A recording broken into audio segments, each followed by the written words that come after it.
ADHD symptoms change throughout life, but outdated terminology has led people to believe that there are different types and combined types. This is no longer correct, and understanding this matters. If there's only one type of ADHD, what does this mean for you? Hey friends, welcome to ADHD Approved, your resource for life in the ADHD lane. Knowing your type of ADHD can be misleading because there is only one type. Let's chat about why this matters to you and how understanding this nuance can definitely impact your life. According to the latest Diagnostic and Statistical Manual, or DSM-5, there is only one type of ADHD, and it's called Attention Deficit Hyperactivity Disorder. So why all the talk about types and subtypes? The confusion lies with the old terminology. ADHD was previously categorized by subtype: inattentive, hyperactive, impulsive, and combined. The problem is that these rigid definitions imply that once a type has been assigned, those are the only symptoms needing treatment, ever. The good news is that ADHD has since been updated in the DSM-5 as one disorder with no subtypes.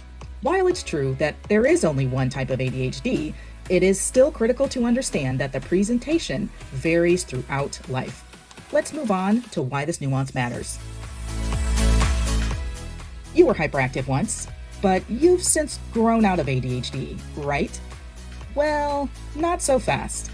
It's much more likely that your symptoms have shifted.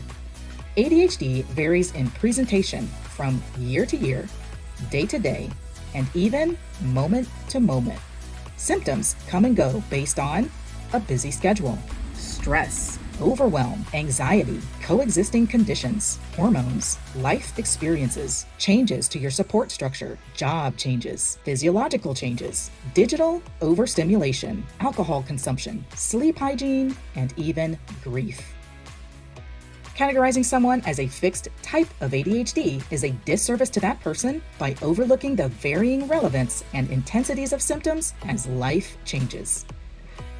According to Dr. Russell Barkley, an American clinical neurologist and an internationally recognized authority on ADHD,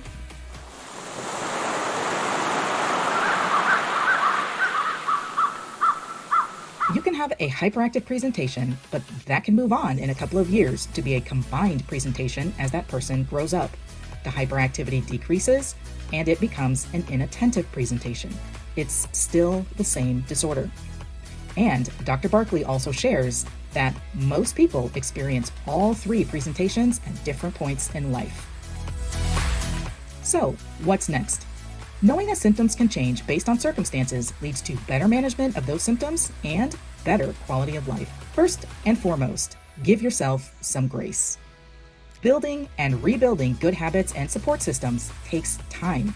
You will have areas of great success, and you will likely experience stretches when nothing seems to be working.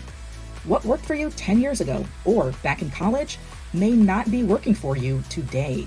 And conversely, what didn't work for you 10 years ago might be worth another try.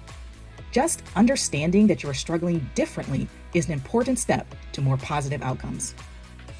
Number 2, knowledge is power.